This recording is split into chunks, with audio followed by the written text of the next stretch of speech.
High বন্ধুরা, আজকে দুপুরে কি রান্না করেছি দেখো। বাটা মাছের ঝাল করেছি একটু আলু দিয়ে, ব্রাহ্মী শাকের মাথা দিয়ে একটু ঝোল করেছি, আর চাটনি করেছি। আমি আগেই বলেছি চাটনি আমাদের বাড়িতে কম্পালসারি থাকবেই। চাটনিটা গরমে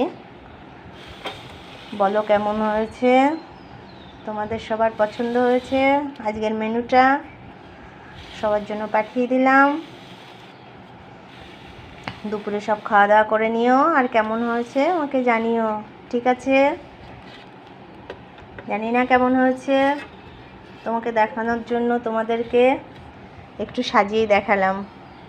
এই যে বাটা মাছের ঝোলটা, এই যে ব্রাহ্মী শাক মাথা দিয়ে একটু ঝোল করেছি, আর এই যে চাটনি।